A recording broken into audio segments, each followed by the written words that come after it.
વંદિતું સૂત્ર ભાગ 10 ઉપભોગ પરિભોગે એટલે ઉપભોગ પરિભોગ પરિમાણ વ્રતને વિશે, જેનો ભોગ એકવાર થાય તે ઉપભોગ, જેમ કે આહાર પાન સ્નાન ઉર્ધતાન વિલેપન કુસુમ વગેરે. તે એકવાર ભોગવાઈ ગયા પછી બીજી વારના ભોગને માટે નકામા બને છે. જેનો ભોગ વધારે વખત થઈ શકે તે પરિભોગ, જેમ કે વસ્ત્ર આભૂષણ શયન આસન વાહન વનિતા વગેરે, તે બીજી વાર પણ ભોગવી શકાય છે.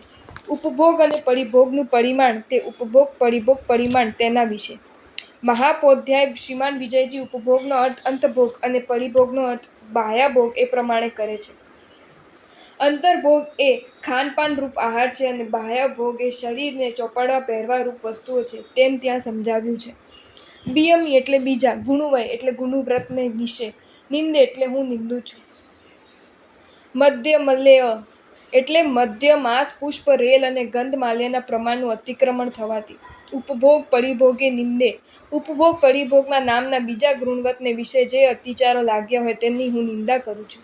શ્રાવકનું 7મું વ્રત ઉપભોગ પરિભોગ પરિમાણ વ્રત નામનું છે. કેટલાક તેને ભોગોપભોગ પરિમાણ તરીકે પણ ઓળખે છે, પરંતુ તે બંનેનું તાત્પર્ય એક જ છે કે ભોગ્ય વસ્તુઓની મર્યાદા કરીને ભોગ લાલસા પર કાબૂ મેળવવો. તે માટે ભોગ્ય પરિભોગ્ય વસ્તુઓની મર્યાદા કરવામાં આવે છે. સચિત અચિતનો વિવેક કરવામાં આવે છે અને ઘણા આરંભ સમારંભવાળા ધંધાઓને છોડવામાં આવે છે. આ ત્રણેય વસ્તુઓનો વિચાર 20 થી 30 સુધીની ગાથાઓમાં અનુક્રમે કરવામાં આવ્યો છે. મધ્ય માંસ પુષ્પ અને ફળ એ શબ્દો દ્વારા દેહાંતર ભોગની વસ્તુઓ સૂચવી છે, જ્યારે ગંધ અને માળ્ય એ શબ્દો દ્વારા બાહ્ય પરિભોગની વસ્તુઓ સૂચવી છે.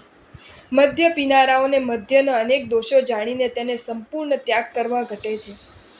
માંસાહારીએ પણ માંસનો અનેક દોષો જાણીને તેને સંપૂર્ણ ત્યાગ કરવો ઘટે છે.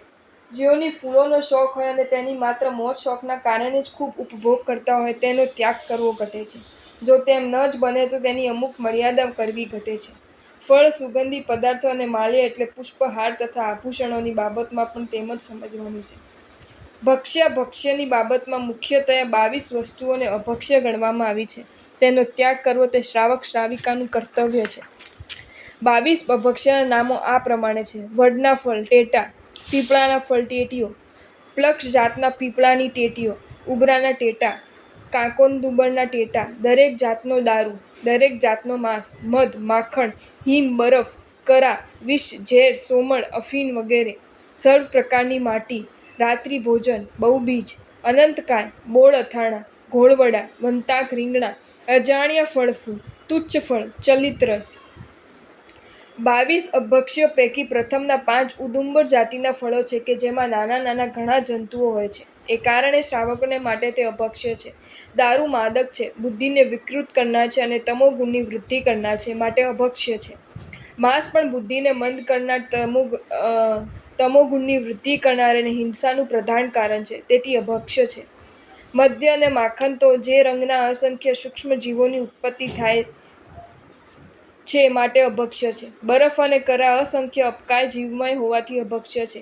વિષ પ્રાણનો નાશ કરનારું હોવાથી અભક્ષ્ય છે. સર્વ પ્રકારની માટી સચિત હોવાથી અને પ્રાણ ધારણ માટે અનાવશ્યક હોવાથી અભક્ષ્ય છે. રાત્રિ ભોજનમાં જીવ હિંસાથી ઘણા દોષો રહેલા છે, માટે તેનો નિષેધ છે. બહુબીજ એટલે રીંગણ, ખસખસ આદિ વનસ્પતિઓ અને અનંતકાય એટલે કંદમૂળ આદિ સાધારણ વનસ્પતિ તે જીવ હિંસાને કારણે અભક્ષ્ય છે. લીંબુ, કેળી, કેરડા, કરમદા, ગુંદા વગેરે અનેક વસ્તુઓના બોળ અથાણાં 3 દિવસ પછી અભક્ષ્ય છે. ગોળ વડા કઠોળ અને કાચા દહીંના સંયોગથી બને છે, માટે વિદલ હોઈને અભક્ષ્ય છે. વંતાક કામવૃત્તિ પોષક અને બહુ નિંદ્રા લાવનાર હોઈને તથા બહુબીજ હોવાથી અભક્ષ્ય છે. અજાણ્યા ફળ ફૂલ ખાવામાં પ્રાણહાનિ તથા રોગોત્પન્નની સંભાવના હોઈ અભક્ષ્ય છે. તુચ્છ ફળો ખાવાનું થોડું અને ફેંકી દેવાનું વધારે હોવાથી અભક્ષ્ય છે. મહુડા, જાંબુ, લીલા, ચણી બોર અને ઓળા તથા મગની શીંગો વગેરે તુચ્છ ફળ ગણાય છે. ચલિત રસ, વર્ણ, ગંધ, રસ અને સ્પર્શ કરી જવાના કારણે અભક્ષ્ય છે. વાસી, પડતર કે બગડી ગયેલી વસ્તુઓની સમાવેશ આ પ્રકારમાં થાય છે. બીજા ગુણવ્રતને વિશે લાગેલા અતિચારનું પ્રતિક્રમણ કરવામાં આવે છે. અહીં બહુદોષ અને મહા અનર્થવાળા મદ્ય સુરા પાનની વૃત્તિમાં, માંસની વૃત્તિમાં અને 6 શબ્દથી 22 અભક્ષ્ય, 32 અનંતકાય તથા ફળ ફૂલ અને સુગંધી વસ્તુઓ, પુષ્પમાળા વગેરેના રાખેલા ભોગ અભોગોના પ્રમાણમાં 7મા ભોગ અપભોગ પરિમાણ વ્રત વિશે અતિક્રમણથી જે અતિચાર લાગ્યા હોય તેની હું નિંદા કરું છું. અવતરણિકા. હવે ભોગ ઉપભોગ પરિમાણ બીજા ગુણવ્રત નામના 7મા વ્રતનું સ્વરૂપ અને પ્રમાદ વશાત તે વ્રતમાં ઉપભોગ પરિભોગ બંનેને આશ્રય 5 અતિચારોનું પ્રતિક્રમણ જણાવાય છે. સચિત એટલે સચિત આહારને વિશે. સચિતે આદિપદનો સંબંધ આહાર સાથે છે. પડિબદ્ધ એટલે સચિત પ્રતિબદ્ધ આહારને વિશે. સચિત વડે પ્રતિબદ્ધ તે સચિત પ્રતિબદ્ધ તેના વિશે. જે વસ્તુ સામાન્ય રીતે નિર્જીવ થયેલી હોય પણ તેમાંના કોઈ ભાગ સચિત સાથે જોડાયેલો હોય તે સચિત પ્રતિબદ્ધ કહેવાય છે. વૃક્ષનો ગુંદર, બીજ સહિત પાકેલું ફળ વગેરે સચિત પ્રતિબદ્ધ આહાર છે. તેના વિશે. અપોલદુપોલ્યમ એટલે અપક્વ અને દુષ્પક્વ વનસ્પતિના આહારને વિશે. અપક અને દુષ્પક અપક દુષ્પક. અહીં ઔષધિ પદ અધ્યાહાર છે અને આગળ આહાર પદ આવેલું છે એટલે અપક દુષ્પકનો અર્થ અપક્વ અને દુષ્પક્વ એવી ઔષધિના વનસ્પતિના આહારના વિશે એમ સમજવાનો છે.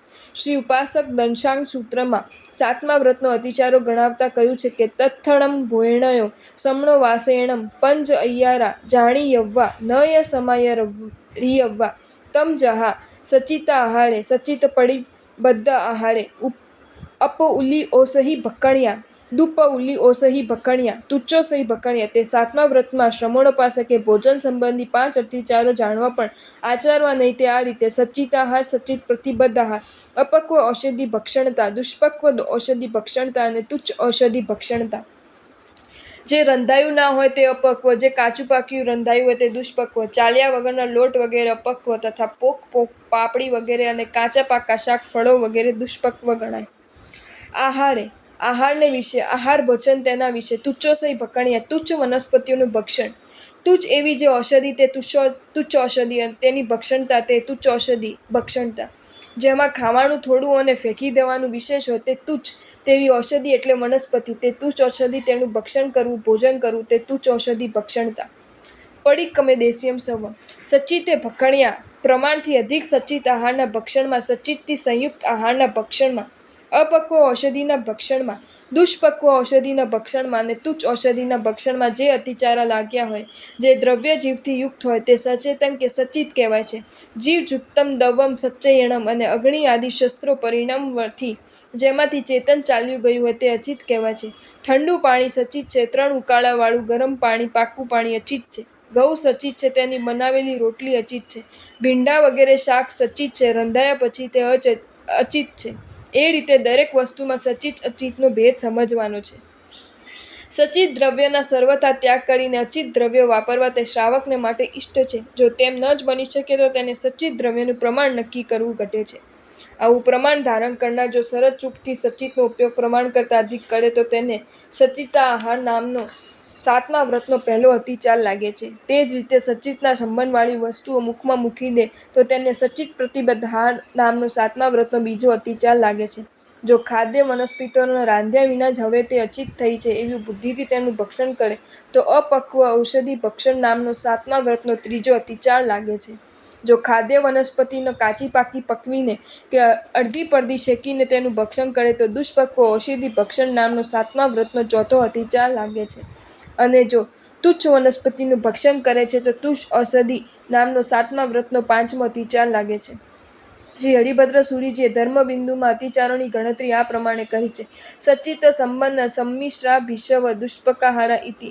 સચિત સચિત સાથે બંધાયેલ, સચિતથી મિશ્ર ઘણા માદક દ્રવ્યથી બનેલું તથા અડધું કાચું અને અડધું પાકું એ 5 પ્રકારના અતિચાર જાણવા. શ્રી હેમચંદ્રાચાર્ય યોગશાસ્ત્રના 3જા પ્રકાશમાં આ અતિચારોનું સંબંધમાં જણાવ્યું છે કે સચિતસ્તેન સંબંધ સંમિશ્રો ભિષવસ્તથા દુષ્પકાહાર ઇત્યેતે ભોગોપભોગ માનગા. સચિત તેનાથી સંબંધ સંમિશ્ર અભિષવ અને દુષ્પક્વ આહારે 5 અતિચારો ભોગ અપભોગમન વ્રત સંબંધી જાણવા.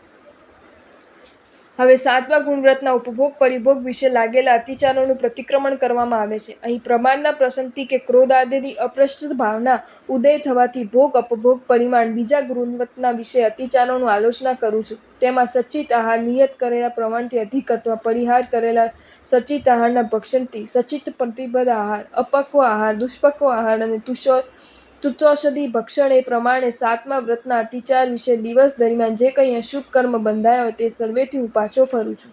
અવતરણિકા. હવે ભોગ અપભોગ પરિમાણ ગુણવ્રત નામના 7મા વ્રતનું સ્વરૂપ અને પ્રમાદ વશત તે વ્રતમાં અધિક પાપારંભવાળા 15 કર્માદાન ઉદ્યમ આશ્રય 15 અતિચારોનું પ્રતિક્રમણ 2 ગાથા દ્વારા જણાવાય છે.